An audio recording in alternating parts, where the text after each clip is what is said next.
Alléluia. Amen. Je dis bien, il y a des gens parmi eux qui croient en Jésus plus que toi-même tu es en Jésus là. Amen.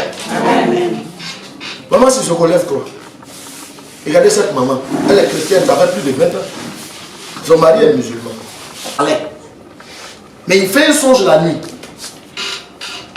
Et il est quitté au village, il vient d'arriver. Ça fait juste quelques jours. Il fait un songe et il y a deux personnes qui étaient assises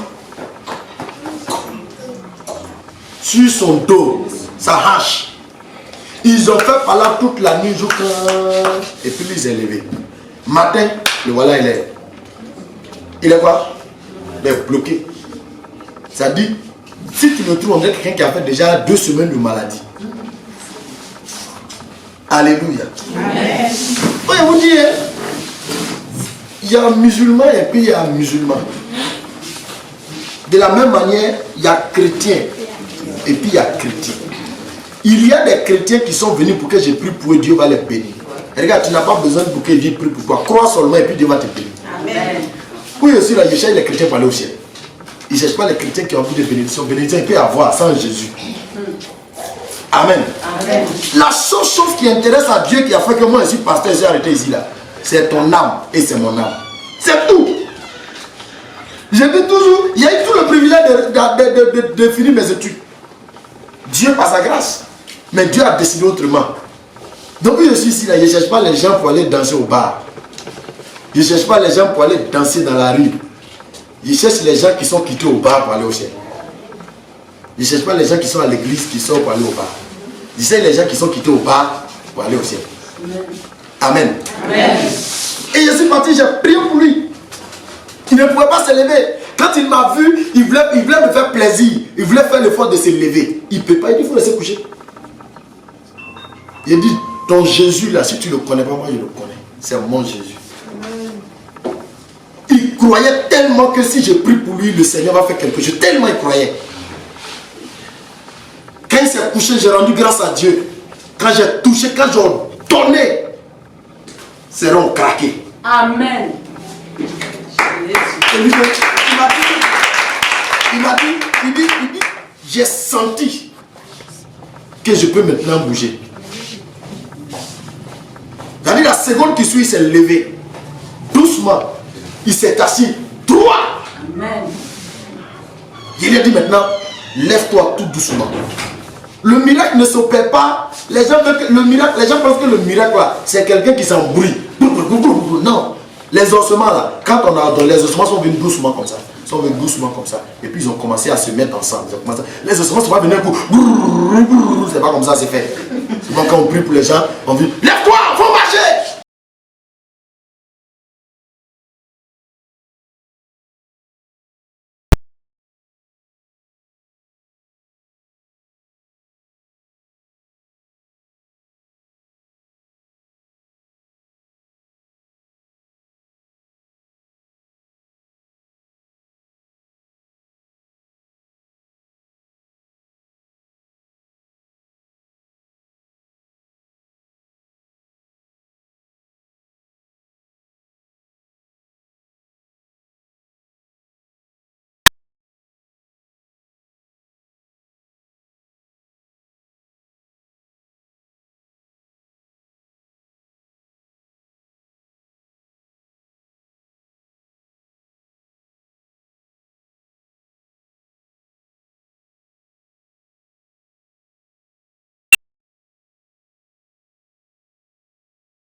demain 18h là, ça ne va rien produire. Amen. Amen. Priez efficacement. La semaine dernière, on vous a parlé de la repentance, c'est ça? La repentance et la sanctification. Mais, lisons quelque chose dans 1 Thessaloniciens 4, verset 4 à 3. Je pense bien que c'est ça. Hein? 1 Thessaloniciens, rapidement, on nous a coupé le courant. Je pense bien que j'ai le bon réflexe. 1 Thessaloniciens. Je voulais juste vous interpeller sur quelque chose. 1 Thessaloniciens 4.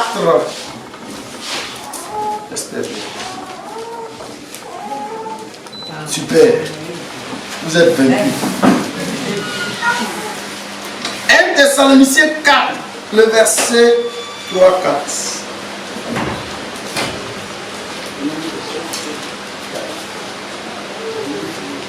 C'est ça. 1 Thessaloniciens, il dit quoi? Ce que Dieu veut, c'est votre sanctification. C'est que vous vous absteniez de la débauche.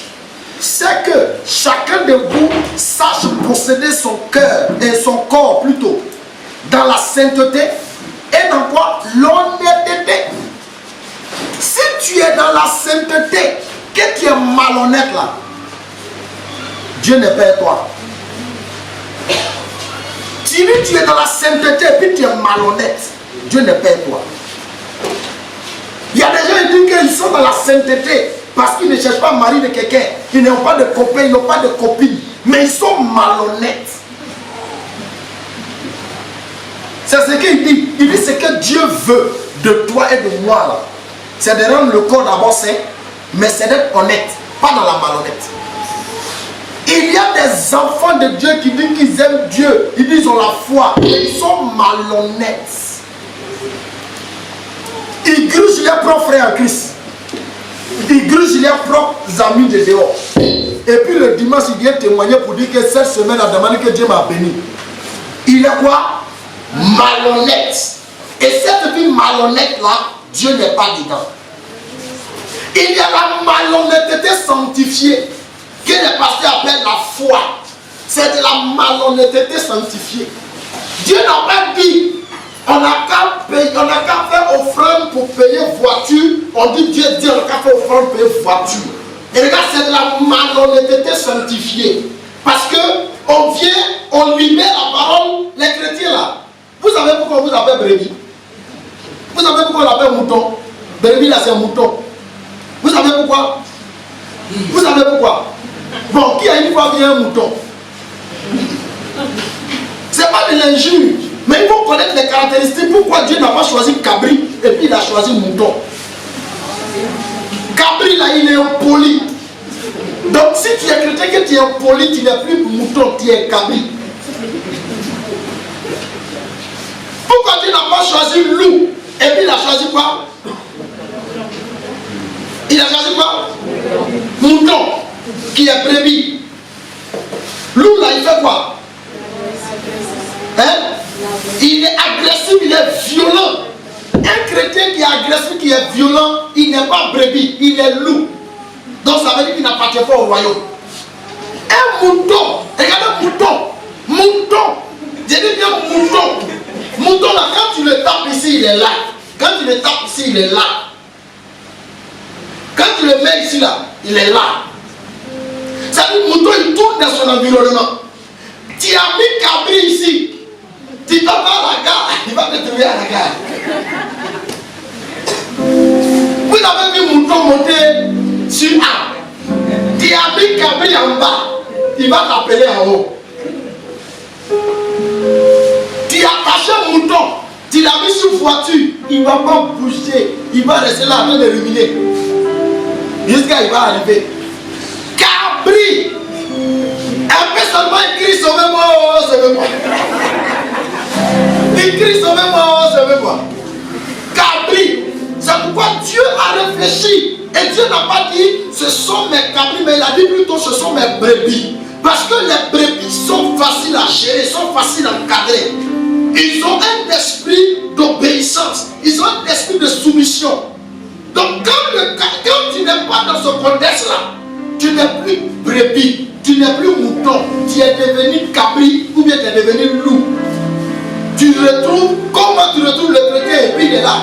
Tu me connais, tu me connais. Mon enfant là, donc si toi ton enfant doit revenir toujours, c'est que Jésus doit revenir toujours sur la croix, à cause de toi seul. Parce que ton enfant revient toujours, ton enfant revient toujours. Bien mes frères, la foi n'est pas dans la violence, la foi n'est pas dans la malhonnêteté, la foi est dans l'honnêteté, la foi est dans la vérité, la foi est dans l'obéissance, la foi est dans la soumission, la foi est dans l'amour, la foi est dans le partage, la foi est dans la charité, la foi est dans la prière. Amen. Amen. Hier j'étais au marché au gros. C'est mon secteur. Un peu je vais inspecter pour y revenir. J'ai trouvé ma fille là-bas. Je voulais payer tous ces bananes là-bas. Vraiment. J'étais là et il y a une maman que j'ai prié pour elle. Elle nous était assise là. Moi, je suis arrêté devant eux. Elles sont en train de discuter avec les clients seulement. Moi, je suis arrêté là. C'est que si j'ai payé banane. Jusqu'à. Et puis, les deux claboussent un coup de riz. Hé, papa, c'est toi. C'est lui-même en personne. C'est pas génie. Alléluia. Bien aimé, la dame est assise là. Quelques minutes plus tard, elle prend banane. Elle vient donner le régime là. Parfait. Et puis elle dit, il faut donner à papa et papa n'a qu'à pas dire ça. Si tu es malhonnête, tu as fini de voler, escroquer les gens. Quand tu vas rentrer dans le marché, on peut te donner banane. Dès qu'on te voit, ils vont dire, ah, lui là, il arrive encore. Et vous ne le connaissez pas. Donc tous ceux qui ne te connaissent pas, ils vont te connaître ce jour-là. Bien aimé, ce que Dieu veut de nous, c'est l'honnêteté. Et si tu as la foi, que tu es malhonnête, tu n'as pas la foi. Alors, ma fille, quand je dormais, j'ai fait un songe. Dieu dit qu'aujourd'hui là, il faut que tu tues un poulet pour moi. Toi, tu es devenu génie. Ça dit, on doit t'adorer un poulet. Il n'y a pas quelqu'un qui va se lever, qui va dire, par la foi, le Seigneur m'a touché, et puis voilà quelque chose. Alléluia. Et puis ce qui me plaît, quand il finit de prophétiser, 2 jours après, il appelle encore. Si tu n'as pas fait, Dieu va te frapper. Dieu dit, mes frères, mes soeurs, dites-moi, c'est Dieu qui l'a envoyé ou bien c'est lui-même qui l'a envoyé? Amen. Dieu qui t'a envoyé là, lui il dit qu'il va frapper quelqu'un. Faut dire que toi tu as besoin d'argent. Donc s'il ne fait pas, tu risques d'aller chez lui là-bas pour aller le frapper. Parce que depuis là, ton problème n'est pas résolu. Alléluia. Lorsque Dieu nous envoie, on est messager. On s'en va livrer le message et puis nous on s'en va. C'est lui maintenant qui va gérer le reste. On n'a plus droit. Regarde, si tu finis, il faut prier. Si lui veut, il exauce. Si lui veut, il n'exauce pas. Si tu ne peux pas prier, si lui veut, il va agir. Si lui veut, il n'agit pas. Donc en réalité, ce n'est pas nous qui décidons par notre foi de faire des choses. C'est Dieu lui-même qui décide. Alléluia. Et une dame m'appelait de la France qui disait, hé pasteur, il faut prier pour moi. Il dit, je ne vais pas prier pour toi. Hein. Si je veux prier pour toi, on va offrir. Elle dit, non, les pasteurs, vous aimez, c'est lui, c'est super. Si je dormais dans la poubelle, tu allais gagner mon numéro pour m'appeler. S'il n'y a pas quelqu'un qui mettait une unité dans le portable, toi, tu allais gagner ça pour m'appeler. S'il n'y a pas quelqu'un qui a payé un portable pour me donner, là, portable, c'est quelqu'un qui a payé pour me donner. S'il n'est pas payé, toi, tu allais gagner. Toi, tu veux que moi, les gens me tuent pour prier pour toi, moi, je ne te vois pas. Ceux qui sont ici, je les vois. Et au moins, si j'ai prié pour eux là, si ma maison n'est pas payée, elle est partie là-bas. J'ai prié pour toi, ma maison n'est pas payée. Donc là, il faut que toi aussi tu pries maintenant.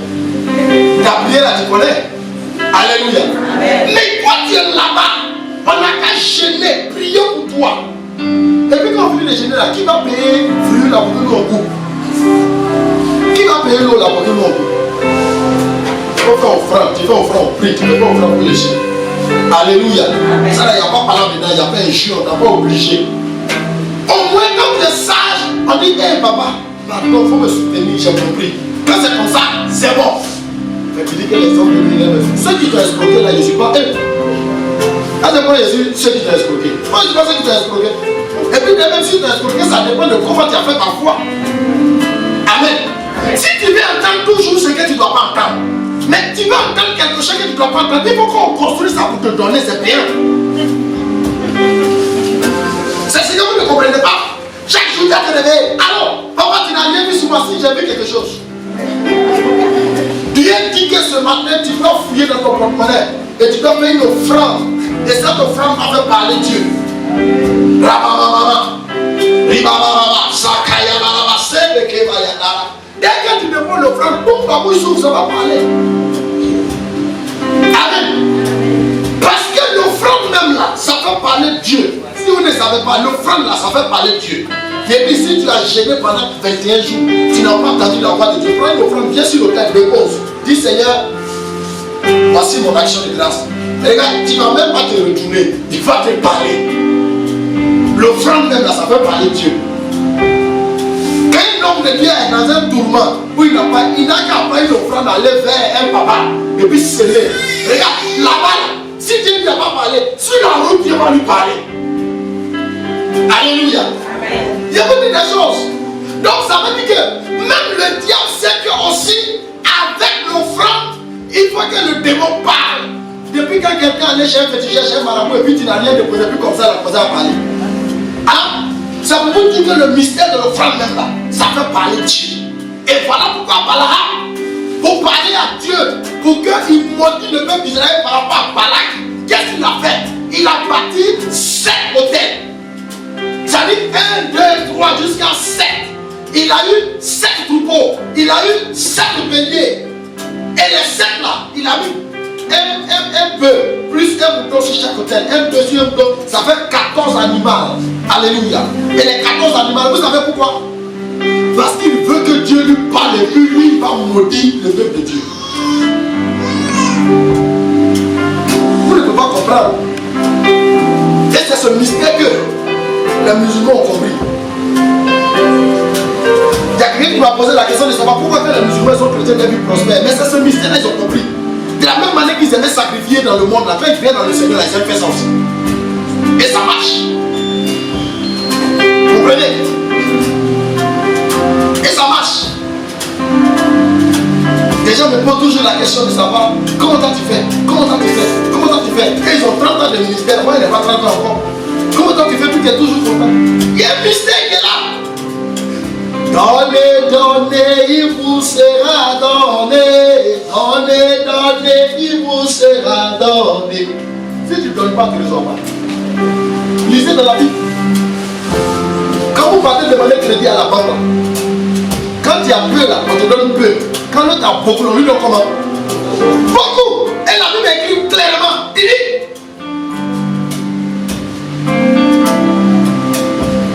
celui qui en a, on lui donnera comment? On lui donnera encore. Celui qui n'en a pas, il n'aura pas. Il n'aura rien. Et puis ce qui est dans sa main là, on va prendre. Quelqu'un se pose la question, aïe, je n'ai pas, on ne me donne pas. Et puis ce qui est dans la main, on va prendre. Mais toi-même, tu n'as pas. Ce qui est dans ta main là, toi-même, tu ne vas pas dire quand la vie est chère, là, ça va venir. On t'a pris ou on t'a pas pris? Même si l'homme t'a pas pris, la vie va te prendre ça. C'est pas fini. C'est fini.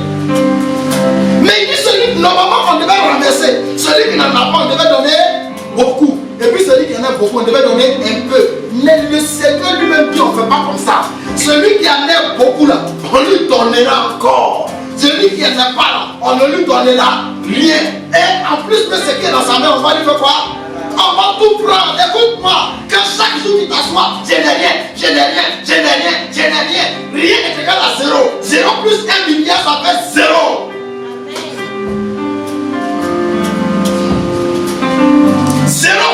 Plus 1 milliard, ça va pas. 0 multiplié par 1 milliard, ça va pas. 0. Donc ça veut dire toi là, quand on multiplie là, il n'y a rien. On multiplie, il n'y a rien. On multiplie, il n'y a rien. Donc depuis le ciel là-bas, là, Dieu multiplie pour toi là, il n'y a rien. Dieu multiplie, il n'y a rien. Parce que quand tu chantes la chanson, Je n'ai rien, je ne suis rien et je ne serai rien. Je n'ai rien, je ne suis rien, je ne serai rien. Tu n'as rien. Regardez bien David. David, avant de demander quelque chose à Dieu, David va commencer d'abord à bénir Dieu. Merci pour ce que tu m'as donné. Merci pour ce que j'ai. Les gens qui aiment prier pour dire Seigneur, merci pour le peu que tu m'as donné. Tu vas avoir toujours peu. Parce que tu es impoli. Tu n'es pas reconnaissant. Même quand il va te donner encore, qu'il va dépasser le peu, tu vas toujours dire merci pour le peu que tu m'as donné. Donc quand tu vois ça en peu, tu connais combien de fois il a fourni pour te donner ça. Toi tu vois ça en peu. Toi quand tu donnes là, c'est beaucoup. Amen. Bien aimé, je vous parle de la foi en général. Le chrétien dit j'ai la foi. Il a besoin d'un enfant. Le Seigneur lui dit attends. Sa camarade lui dit allons voir de l'autre côté.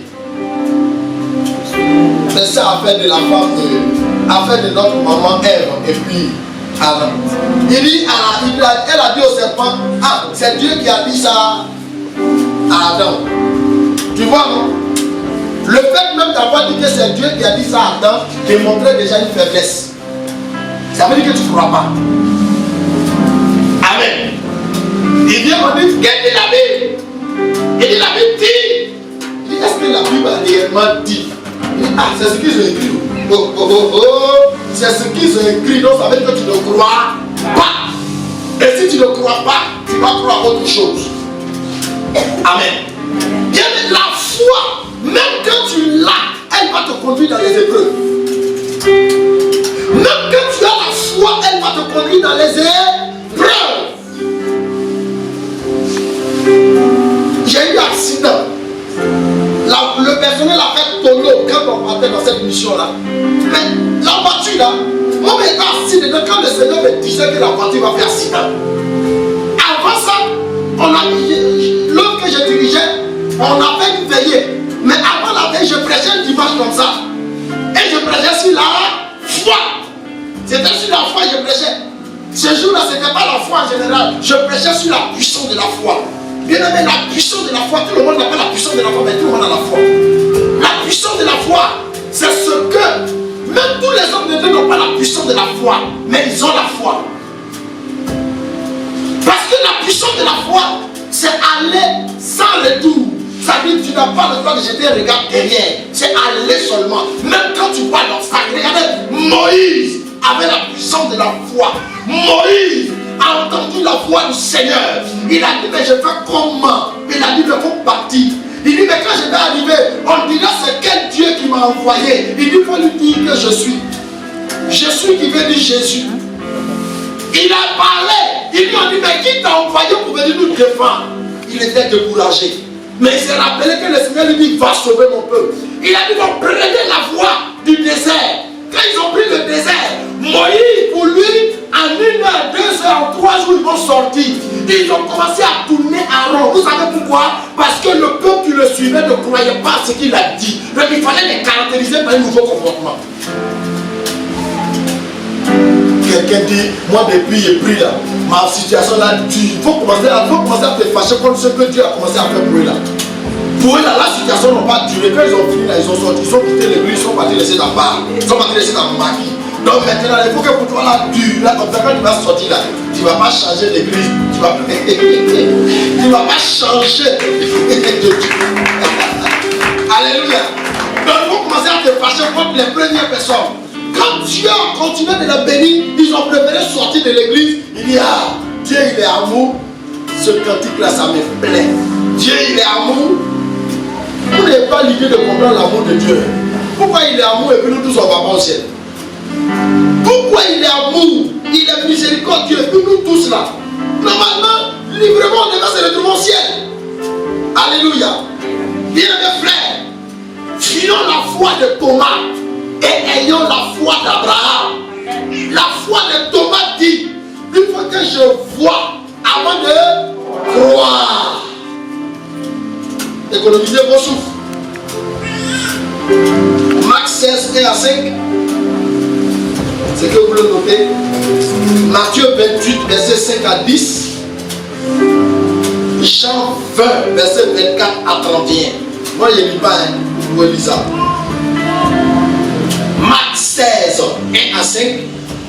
Matthieu 28, verset 5 à 10. Jean 20, verset 24 à 31. Ça, c'est la foi de Thomas. Luc 24, verset 1 à 25. Luc 24, verset 1 à 25. La foi d'Abraham. Bien aimé, je vous donne ce témoignage. J'ai dit bien Jean 20, verset 24 à 31, Marc 16, verset 1 à 5, Matthieu 5, verset 10, Luc 24, verset 1 à 25. Ça, c'est la foi de Thomas. Je suis en train de prêcher sur la puissance de la foi. Et j'entends la voix dans mon oreille qui dit que si les gens venaient tout de suite pour t'agresser, tu vas faire quoi? Je n'ai pas répondu à la question. J'ai répondu juste à moi-même pour dire que ça va pas arriver. Est-ce que j'ai répondu à la question? J'ai répondu juste pour dire que ça ne va pas arriver. Or, je crois qu'une semaine après, 2 semaines après, on avait une veillée. Avant de finir de prêcher, il a dit ça va arriver à la veillée. Il dit non, ça va pas arriver. Ça, c'est le diable. Or, c'était la foi qui parlait. Et j'ai commencé à prier. J'ai jeûné 3 jours secs pour chercher l'esprit. Quand il a fini de jeûner, j'ai fini aujourd'hui.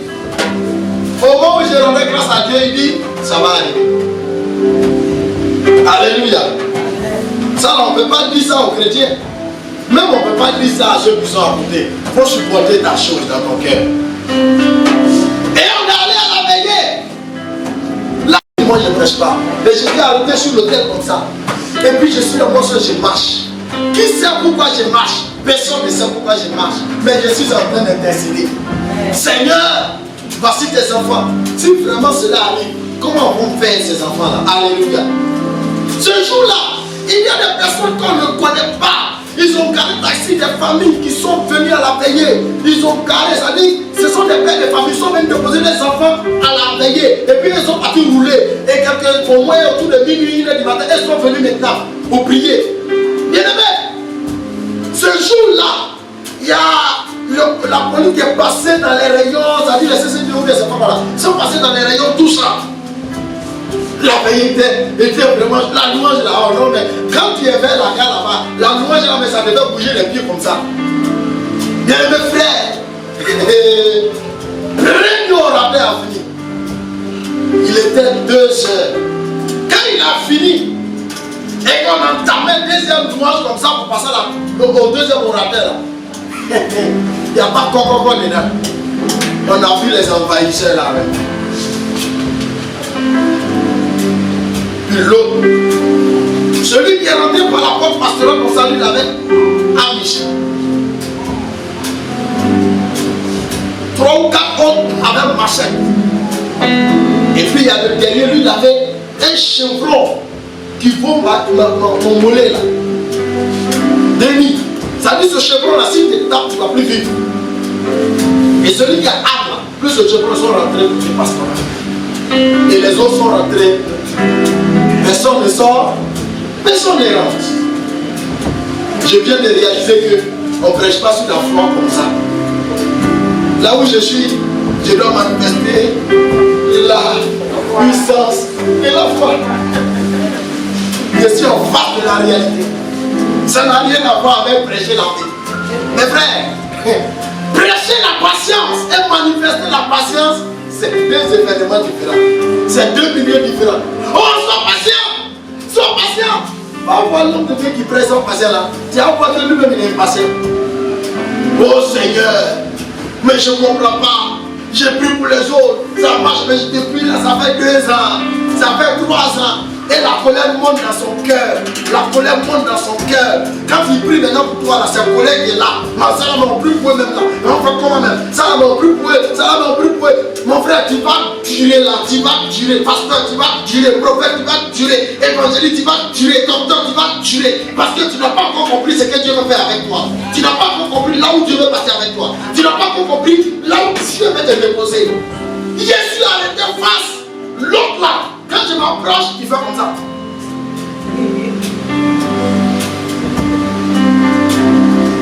Ça là, je connais. Moi, mais j'attrape aussi. Ça, je connais. Quand je m'approche, je fais comme ça. Des fois, d'accord. Quand tu fais comme ça que tu n'enlèves pas, ça veut dire qu'il y a quelque chose qui manque.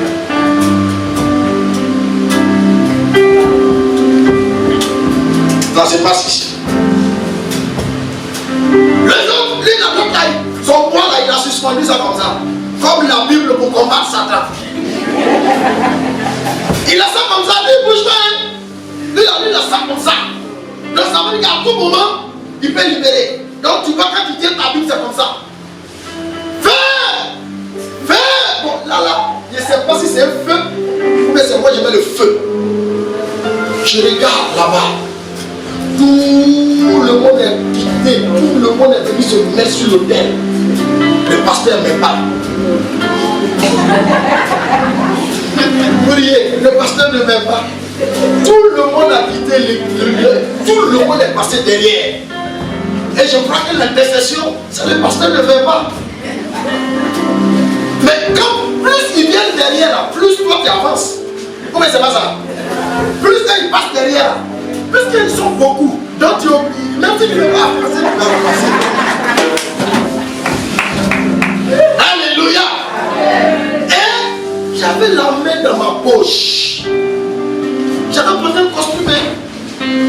Je ne transpire pas. Mais j'avais les mains dans la poche. En fait, tout ce que j'étais en train de regarder, je me posais la question de savoir est-ce que les gens n'ont pas quelque chose d'important, soit dans les sacs, soit dans les trucs. Les chrétiens, il y a des gens qui viennent à l'église, ils ont beaucoup d'argent, hein, mais ils retournent à la maison avec cet argent. Et ils mettent 100 francs dans la corbeille. Je vous dis des choses vraies. Il vient à l'église, il peut même faire offrande 1000 francs, 2000, mais il ne fait pas. Mais tout de suite après, il y a une action de grâce. Dieu dit que on donne librement. Quand on ne donne pas librement et puis on nous oblige à donner, ce n'est plus une bénédiction. Ça dit ça ne produit pas comme quand tu as donné librement.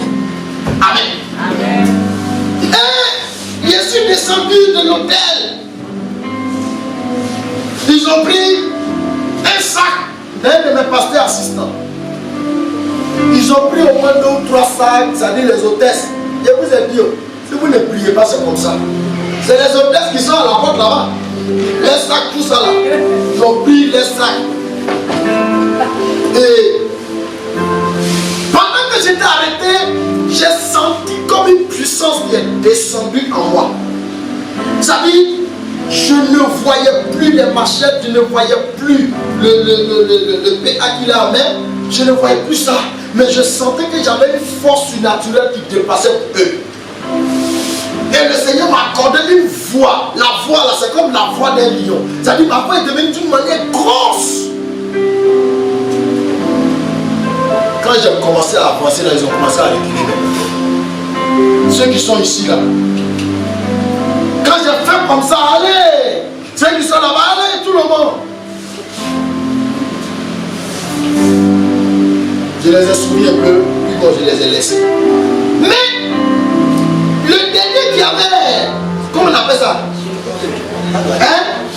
Il avait le sentinelle en main là. En fait, il a crié comme quelqu'un qui allait devenir fou. Puis, ils ont commencé à courir pour partir. Je n'ai pas dit que je ne prêche pas la veille. J'ai prêché. Parce que inviter la main, il est mort. J'ai pris le micro. Extraordinaire.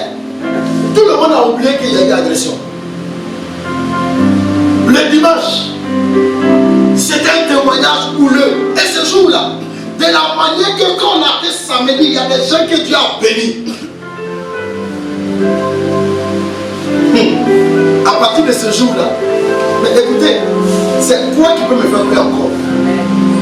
À la suite de ça, dans la voiture, la voix me dit que la voiture va faire tonneau. Parce que j'avais croisé les pieds. Et je venais de finir une veillée. Une veillée qu'on a commencé de 22h jusqu'à 7h30 du matin. C'était que des prières, c'était les veillées. La veillée était portée sur les autels des fondements et des alliances. On a prié de 22h jusqu'à 7h30. Donc j'ai juste quitté pour aller me laver.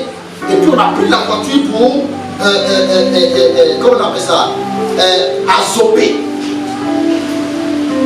On devait faire l'inauguration d'une église là-bas. Mes frères, on a dépassé.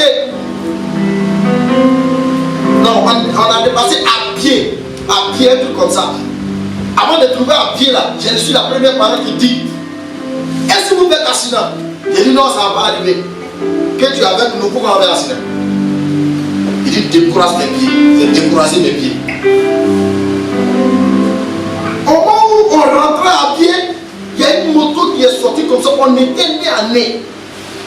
C'était un signe pour me dire que ça va arriver. On a dépassé à pied. On était presque à bout. Amen. J'avais encore les pieds croisés parce que j'étais fatigué. Donc je voulais me reposer, mais je ne dormais pas. Mais comme je suis fatigué, j'ai croisé le pied. Il dit: décroise tes pieds. Même si tu as la foi, tu passeras par le feu. Ça veut dire que tu passeras par les épreuves. Amen.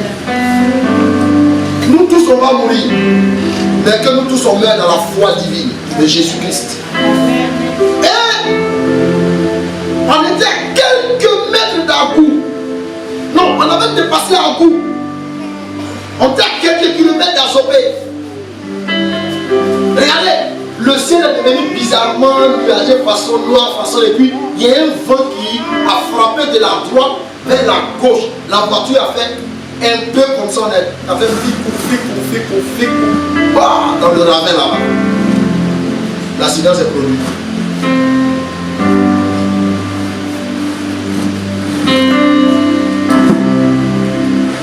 En fait, je me suis posé la question: attends, pourquoi tu m'as pas dit directement que ça va arriver? Et puis tu me dis: et si ça arrive? Mais il y a eu deux problèmes. J'ai prêché sur la foi, que je manifeste la foi. J'ai prêché sur les fondements, les hôtels, les alliances, hein? Et je manifeste la foi. Il y a certaines prières, on ne se lève pas comme ça pour faire.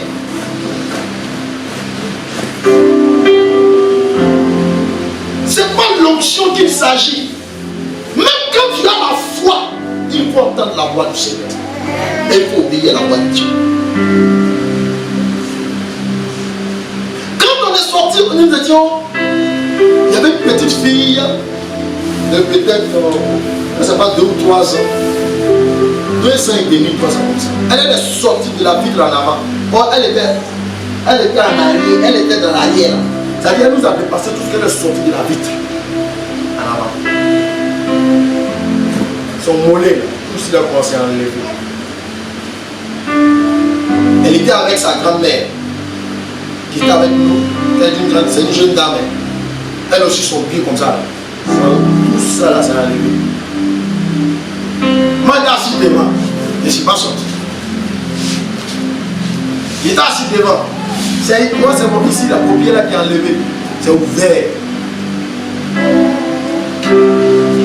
Mais nous on est dans la voiture là. On ne sent pas l'accident. C'est ceux qui sont hors de la voiture qui sentent l'accident. Il y a un qui est tombé d'un petit coma parce que lui il dormait.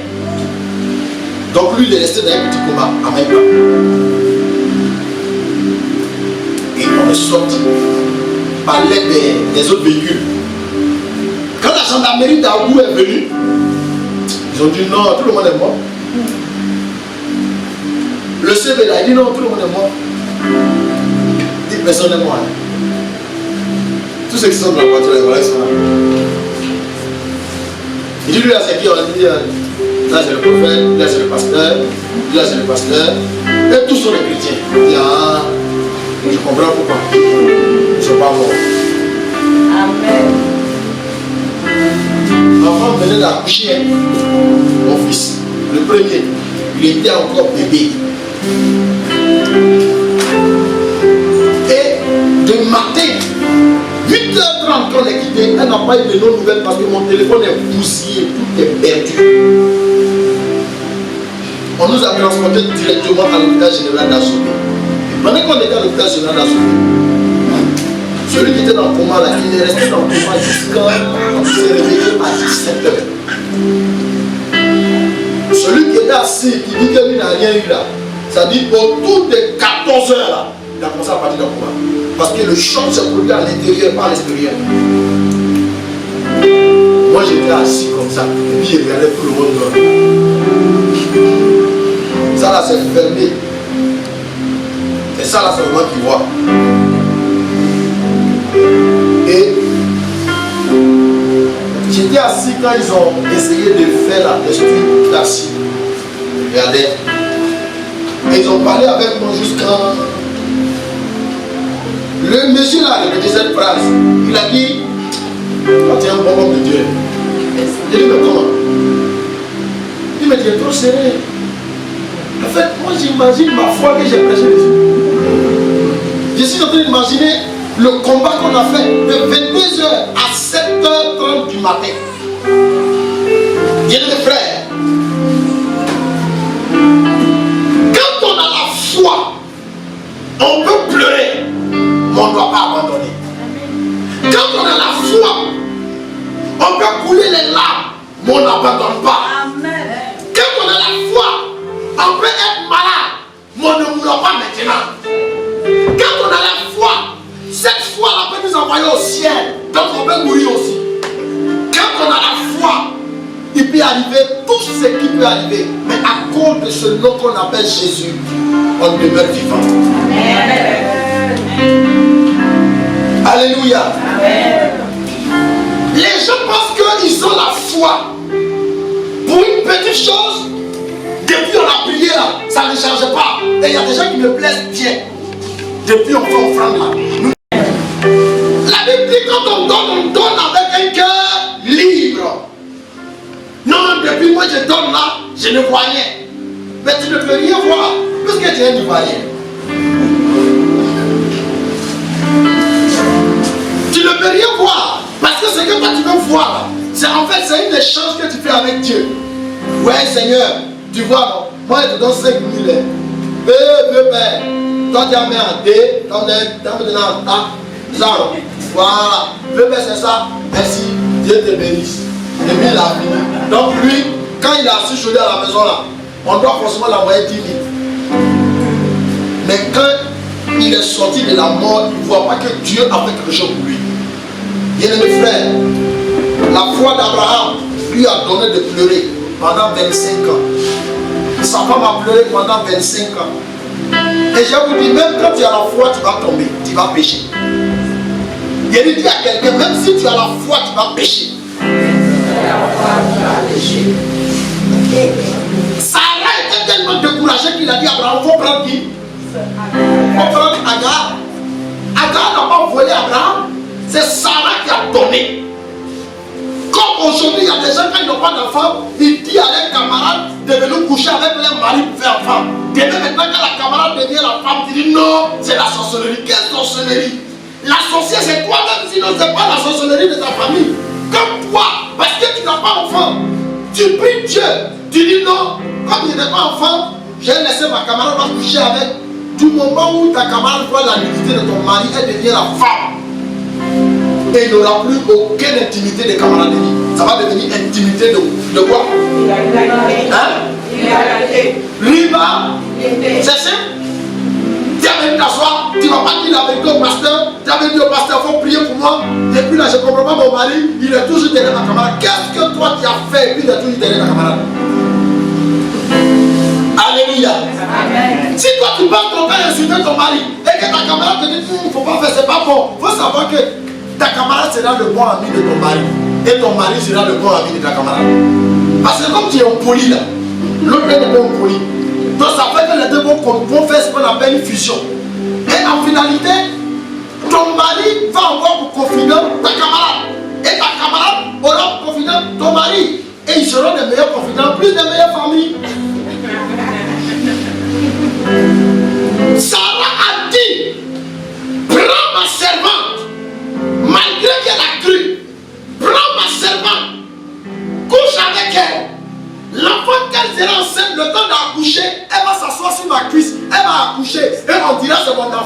ce qui n'est pas de ton sang, on va monter, on va descendre, c'est pas ton sang.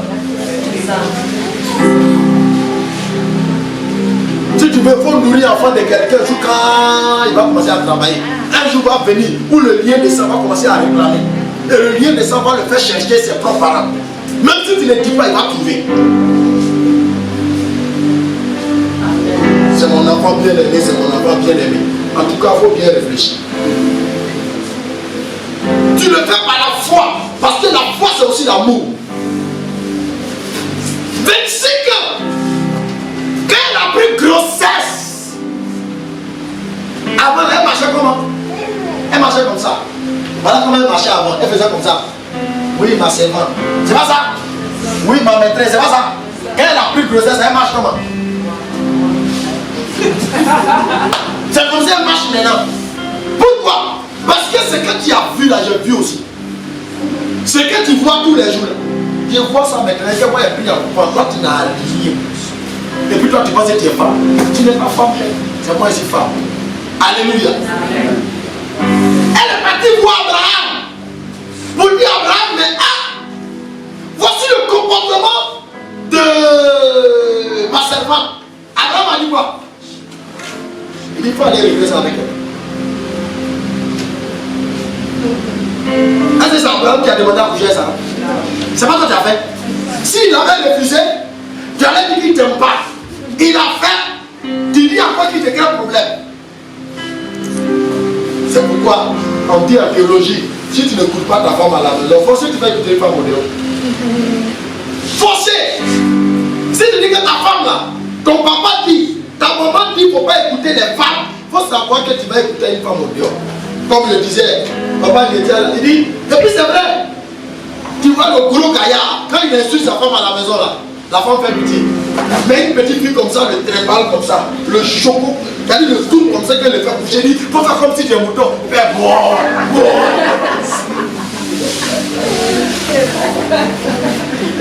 Je vais vous montrer ce film là, je vais vous montrer là devant.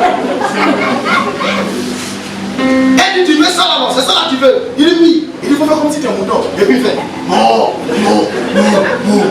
Il dit, bon, c'est ce que tu veux dans ce soir là, il te donne tout. Il dit, hé, ma chérie. Il dit, d'accord, c'est qu'on va faire. Il faut faire comme les chevaux là. Et puis il y a une masse sur toi. Et puis tu vas faire. Il a fait tout ça là. Oh, elle avait vu quelqu'un qui était en train d'espérer. Ça dit, il trompe sa femme. Mais arrivé à la maison, il a bouché sa femme.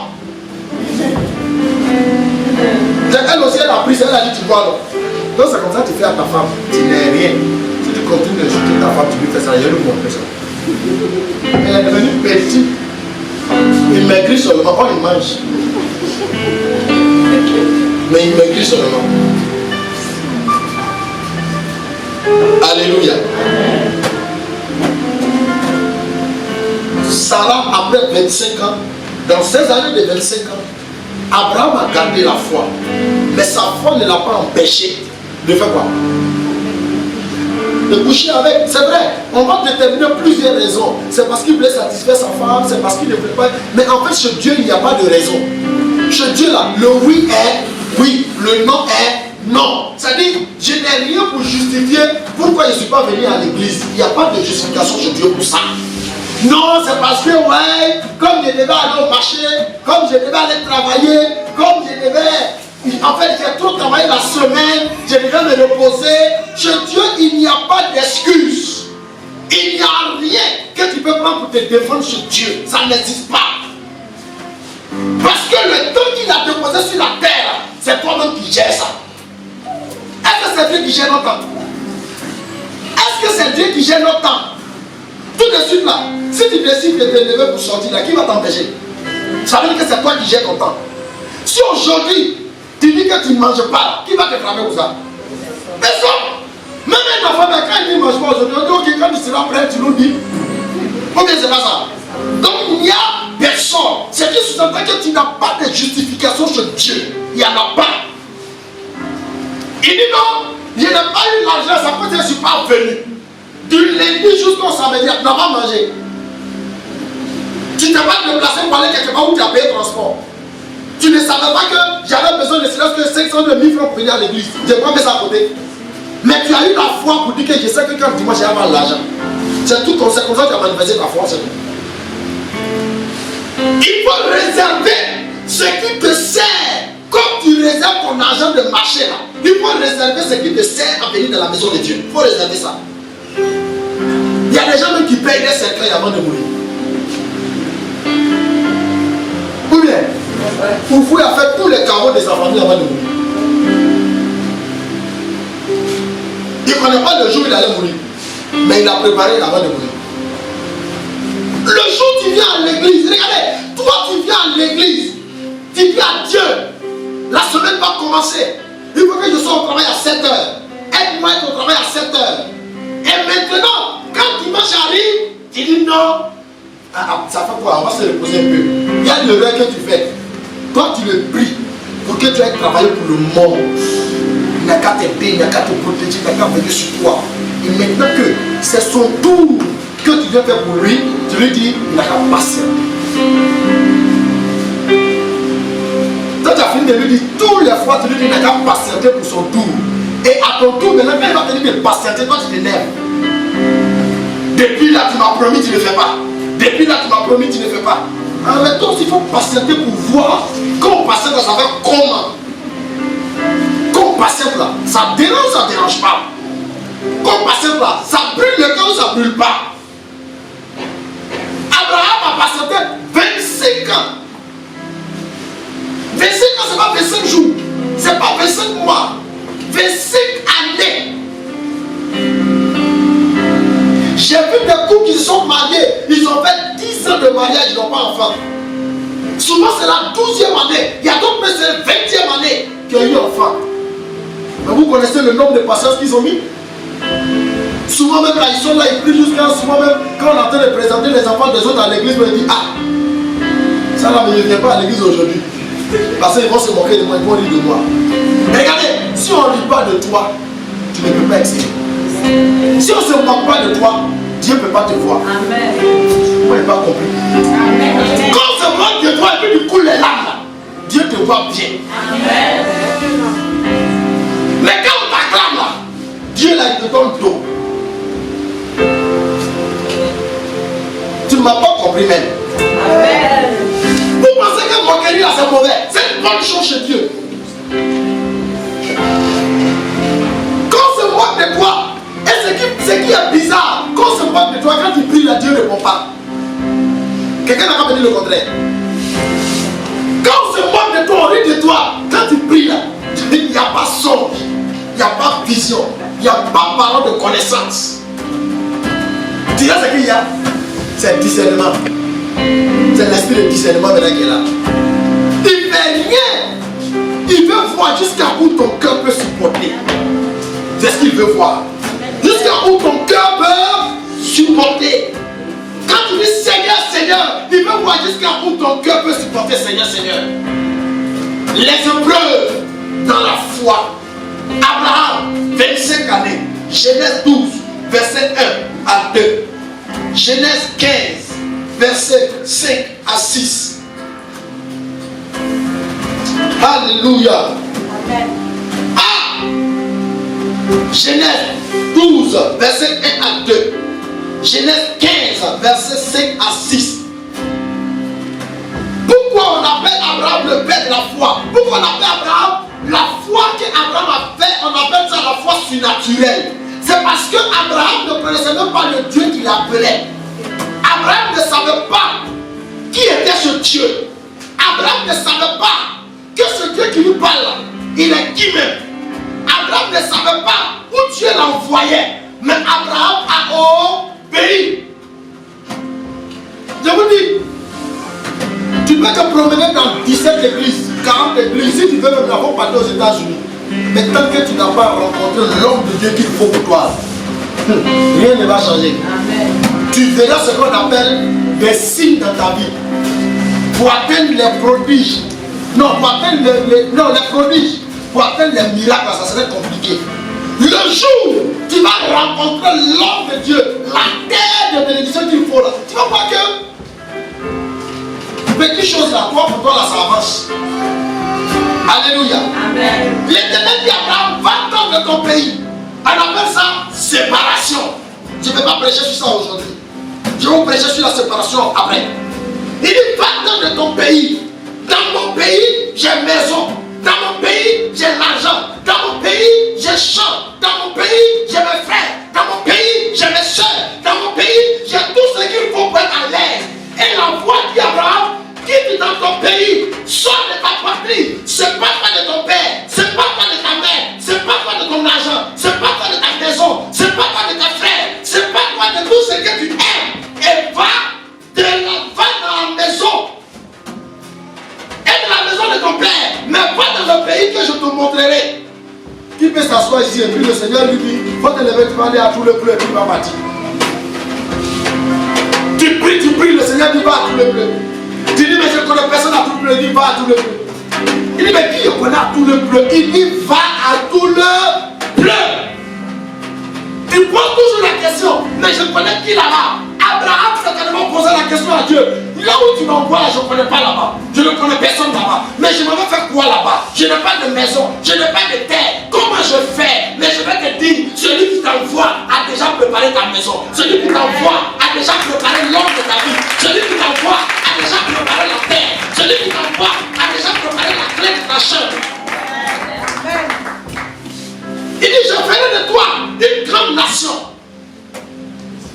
Et je te bénirai, je rendrai ton nom grand, et tu seras une source de bénédiction. Regardez bien. Est-ce que vous pensez qu'Abraham était pauvre? Abraham n'était pas pauvre. Mais la dimension que le Seigneur veut envoyer, Abraham n'est pas encore arrivé là-bas. Amen. Quand tu es sur la terre où tu es né, tu peux avoir des bénédictions. Mais si tu dois atteindre un certain niveau, il y a forcément une terre que Dieu dispose pour toi. Il dit à Abraham, là où je veux que tu sois là, je vais faire de toi une grande nation. Je te bénirai et je rendrai ton nom grand. Là où Abraham était, son nom était petit, son nom était insignifiant, son nom était inconnu. Mais là où il va t'envoyer, il dit ton nom là, il va faire ça grand. Ça veut dire qu'on va parler de ton nom, on va dire ton nom. Alléluia. Il dit je ferai de toi une très grande nation. Ça veut dire que puisque je ferai de toi une très grande nation, ton nom va partir partout où tu ne dois pas aller. Amen. Bon, moi ici, moi je ne suis pas encore parti en France, je ne suis pas encore parti aux États-Unis, je ne suis pas encore parti à tous les pays africains, mais je suis encore là-bas. Alléluia. Mais mon nom est presque dans chaque pays, parce qu'il y a toujours quelqu'un là-bas que j'ai prié pour lui. C'est pas ça qui est là. C'est pas ça qui est là. Moi je ne suis pas parti aux États-Unis, mais je bouffe dollar en Côte d'Ivoire. Je ne suis pas parti en Europe, mais je bouffe euro en Côte d'Ivoire. Et ça vient de là-bas. C'est pas ici on dort. Ça quitte là-bas pour venir ici. Alléluia. Amen. Pourquoi? C'est une prophétie. Il dit, quitte là où tu es. Quitte la terre où tu es. Mais viens à la terre que moi je veux que tu sois. Sur cette terre-là, où tu n'as pas maison, où tu n'as pas héritage, sur cette terre-là, je vais faire ton nom grand. Si vraiment ce n'est pas Dieu, qui peut faire ça? Il dit si ce n'est pas Dieu, qui peut faire ça? J'ai vous dit, il y a des gens qui sont quittés au Bénin, qui sont venus en Côte d'Ivoire. Au Bénin, on ne les connaît pas. Mais à partir de la Côte d'Ivoire, on les connaît. Il y a des gens qui sont quittés au Togo, au Burkina, Mali, je ne sais pas, dans des pays, ils sont venus en Côte d'Ivoire. On ne les connaît pas là-bas, hein? Mais à cause de la Côte d'Ivoire, à cause de cette terre-là, on les connaît chez eux. On les connaît au-delà de chez eux. Vous connaissez Papa Wemba? Papa Wemba, paix à son âme. Hein? Quand j'ai regardé l'histoire de sa vie, là où il était là, on ne le connaît même pas en tant que tel. Il est venu ici. C'est d'ici que sa vie a commencé. Avec cette histoire de Rumba.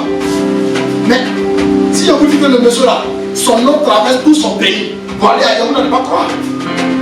À partir d'ici, sa vie a prospéré. Et à partir d'ici, son nom est devenu grand. Quand il est parti en France, son nom est devenu plus grand. Alléluia.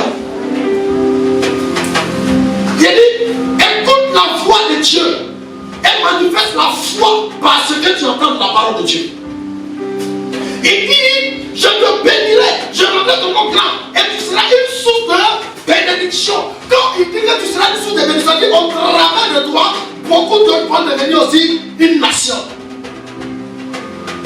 Dieu ne veut pas te bénir pour toi. Dieu veut te bénir aussi pour les autres. C'est pourquoi je dis, quand les hommes d'affaires sont en train de prier, ils disent, mais Seigneur, oh, viens à mon secours. Non, au lieu de prier pour dire Seigneur, viens à ton secours, on dit Seigneur, viens à nos secours. Pourquoi Dieu ne va venir à vos secours? Parce qu'il y a des personnes que tu viens embaucher. Il y a des personnes que tu viens qui travaillent dans ton entreprise. Tu connais derrière chacun? Est-ce que tu connais ce qui suit chacun? Il y a des personnes dans leur famille, on dit, ils n'ont pas le droit de travailler. Ils ont fermé ça avec un hôtel. Il y a des personnes dans leur famille, ils ont une barrière. On dit, il n'a pas le droit d'avoir une vie aisée. Il n'a pas le droit de dormir dans quelque chose. Il doit dormir au salon jusqu'à sa mort. Il y a des personnes, ils doivent dormir dans le cabane, plus dans le frapper. Il y a des personnes, ils doivent vivre dans la vie comme ça. On le prend, on le traite comme un produit chez lui, ça s'arrête là. Et ce jour-là, toi, le Seigneur t'a délivré. Et le Seigneur t'a choisi spécialement pour libérer les autres. Et tu pries, Seigneur, souviens-toi de moi. C'est une mauvaise prière. Seigneur, souviens-toi de nous. Tous les enfants de Dieu, chrétiens ou pas, tu rêves de faire des affaires, ou bien tu es dans la lignée des affaires, ou bien Dieu t'a promis de t'élever dans les affaires, dans une entreprise, dans n'importe quoi, tu es dans ta pensée d'aider les autres. Tu es dans ta pensée de soutenir les autres. Tu es dans ta pensée de délivrer les autres. Tu es dans ta pensée d'employer un frère pour être chauffeur, une soeur pour être secrétaire. Pendant que dans sa famille on dit qu'elle ne doit pas dépasser les bornes. Tu ne comprends pas. Tu ne comprends pas. Tu ne comprends pas. Il dit que tu seras une source de bénédiction. Donc ça veut dire que beaucoup de personnes vont venir boire dans cette source-là, vont venir puiser dans cette source-là. Donc il faut que toi-même, tu puisses manifester la puissance de la foi. Et après avoir manifesté la puissance de la foi, il faut que tu commences à prier pour tous ceux que tu veux aider. Tu ne le connais pas, tu ne connais pas son nom, tu ne connais pas son image, tu ne connais pas d'où il est, mais tu dois commencer à prier. Seigneur, souviens-toi, tous ceux que tu enverras vers moi, pour que je puisse les aider, ceux que je connais, qui ont l'air l'idée dans ma tête. Seigneur Jésus, s'ils ont des limitations dans leur vie au niveau familial, il faut briser ça, il faut détruire ça. Tu refuses. Moi j'ai vu des gens qui ont tressé des gens et puis les doigts là sont enflés. J'ai vu des coiffeuses. J'ai vu, elles ont tressé des personnes, donc on retrouve tout ça là, c'est enflé. Parce que tu ne sais pas ce qu'on a dit sur sa tête. Quand on dit, si tu veux faire quelque chose, il faut prier. Je n'arrive pas à comprendre. Si nos frères ou nos soeurs sont venus au marché, ou bien sont venus dans les marins de faire suivre, tant que c'est que le marabout lui a dit de faire, il n'a pas fait là, il ne prend pas client. Mais nous, les chrétiens qui disent on a la foi, et ici il ne prend pas client là, ça là, si ça va, c'est mon premier client. Tu ne sais même pas si c'est ton premier malheur, et ton malheur du mois ou bien ton malheur de la semaine, tu ne sais pas.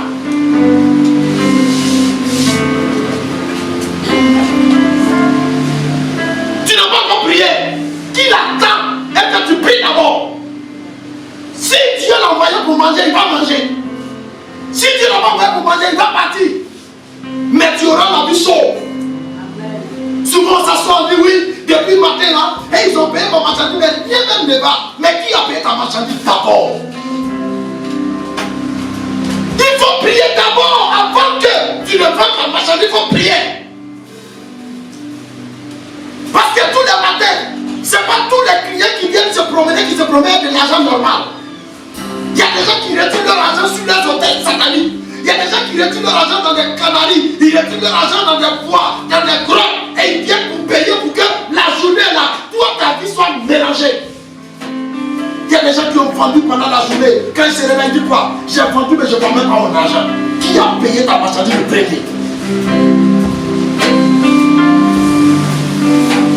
Et on s'efface. Et même là, qui n'ont pas Dieu là. Et là, quand il faut pour la marche, toi tu as Dieu mais tu ne le connais pas. Tu as Dieu mais tu ne le connais pas. Si tu as passé ton bout 10 fois que ça n'a pas marché, continue de passer ce qui peut passer. Tu ne sais pas pourquoi ça ne marche pas dans la génération où tu veux forcément. Tu ne sais pas pourquoi ça ne marche pas forcément dans la génération où tu veux l'entrer. Pourquoi ça ne marche pas? J'ai vu des gens qui ont pleuré. Oh, c'est ma petite sœur, elle se marie. Depuis moi, je suis grand, elle ne me marie pas. Quelques temps plus tard, elle est morte. Depuis maintenant, c'est le nous avons mis d'argent, non? Donc, toi, quand tu n'as pas vu, tant que tu n'as pas vu, tu te plains. La Bible dit en toute chose faut rendre gloire à Jésus. En toute chose faut rendre gloire à Jésus. Si tu vois le bonheur des autres, bénis le Seigneur. Si tu vois la réussite des autres, bénis le Seigneur. Si tu vois la gloire des autres, bénis le Seigneur. Mais ne sois pas jaloux parce que tu ne sais pas pourquoi le Seigneur patiente avec toi. Tu ne sais pas pourquoi. Dieu patiente parce qu'il veut que tu vives longtemps. J'ai connu des gens, j'ai prié pour des personnes. Ils étaient en train de se plaindre. Pendant que dans leur vie, ils étaient à la 10e génération. Donc ils n'avaient pas le droit de percer la bénédiction. Mais Dieu voulait que la 10e passe pour rentrer dans la 11e pour qu'ils puissent entrer dans la gloire divine. Amen. Dis-nous pourquoi ça tarde. Pourquoi ça tarde. Pourquoi ça tarde. Si tu crois que ta marche est claire, il n'y a pas de problème, continue seulement. Regardez, souvent quand Dieu veut te défendre, il a l'impression de t'enlever quelque chose qui coûte cher. Et ça fait que quand il regarde ton cœur, il est obligé d'attendre. J'ai vu des gens prier. Le prophète faut m'aider à prier. Il dit, mais si on prie, ton roi va mourir. Il dit, non, je suis fatigué. S'il meurt, ça fait quoi? Il dit, mon frère, n'est pas encore prêt, il faut laisser. Il dit, non, il dit, ok. Voici, tu prends tel jour de jeûne. Voici les versets, voici les heures, il faut prier. Commencez à prier. Commencez à prier. Un mois. Voilà, son papa, boum, est tombé. On a pas alors. Ton papa va mourir. On l'a moi à Bidjan. Il faut que tu parles. Il m'appelle. Tu n'as pas d'argent. J'ai dit, tu as oublié ta prière que tu dis la fait. Tu n'as pas dit que tu es fatigué, la situation est fatiguée. Tu n'as pas dit que tu es fatigué, que tu ne peux plus. Depuis que ton truc ne marche pas, et il faut patienter. Laisse Dieu faire la chose selon son temps. Bien-aimé frère, pendant que toi tu pries, que ton cœur te fait mal, que tu pleures, parce que tu as l'impression que ça dure trop, il y a quelqu'un qui t'aime trop, qui est à la base de trop, qui est à la porte de trop, que si Dieu veut te combattre, ça ne va pas te plaire. Ça ne va pas te plaire. Ça va te faire mal. Et tu vas dire à Dieu maintenant, pourquoi tu n'as pas attendu? Mais lui aussi t'a dit, mais il fallait attendre. Mes frères, on ne se réjouit pas de la mort de quelqu'un. Mais quand tu pries, quand la prière devient de trop dans l'oreille de Dieu, et qu'il regarde trop, il est obligé de réagir. Et quand tu réagis, tu te pries encore. Mais Dieu, tu sais que je n'ai pas l'argent actuellement, et puis tu as fait ça. C'est lui qui a fait ça. C'est toi qui priais de trop. Alléluia. Amen. La foi de Dieu. C'est pourquoi il faut croire aux promesses de Dieu. La foi aux promesses de Dieu. Voici les promesses que Dieu a fait à Abraham. Quand nous lisons Jean, 15. Genèse 15. Genèse 15, 5, 6.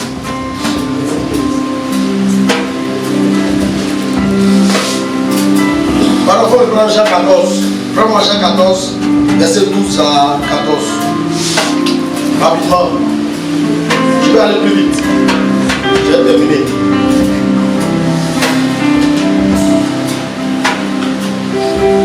Genèse 15. 5 d'abord.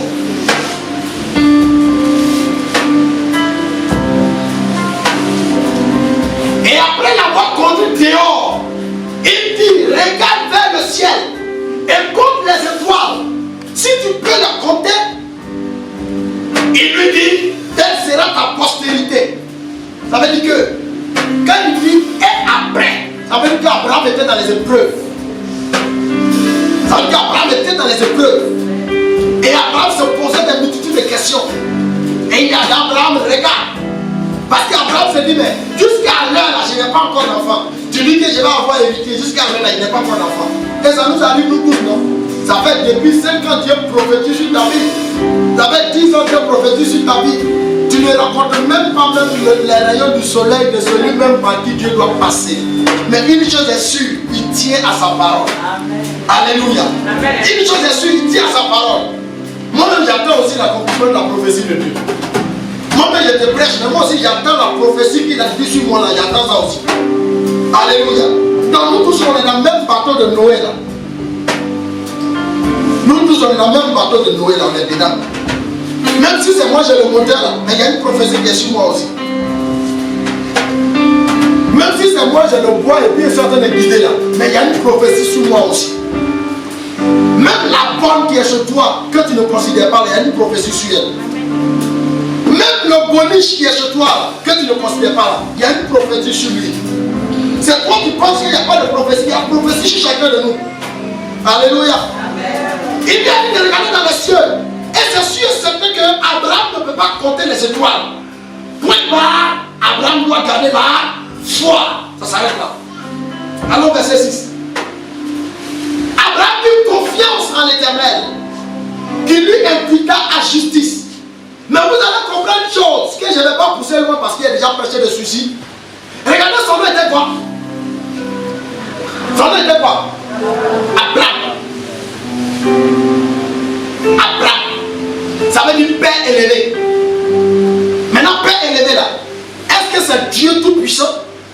Ou bien c'est quel Père élevé? Abraham, son papa, adorait la lune. Donc ça veut dire qu'il est d'une famille de quoi? D'adorateurs. Donc du coup, Père élevé là, c'est le nom du fétiche. C'est ça qui planait sur sa vie. Et je vous dis, ce que Dieu choisit là, c'est ce que le diable choisit. Qui peut me dire le contraire? Tous ceux que vous voyez qui sont prostitués là, c'est parce que Dieu les aime que le diable les a mis là-bas. Tous ceux que vous voyez qui sont devenus fous, en majorité, c'est ce que Dieu aime que le diable a envoyé là-bas. Le diable ne choisit pas ce que Dieu n'a pas choisi. Le diable choisit ce que Dieu a choisi.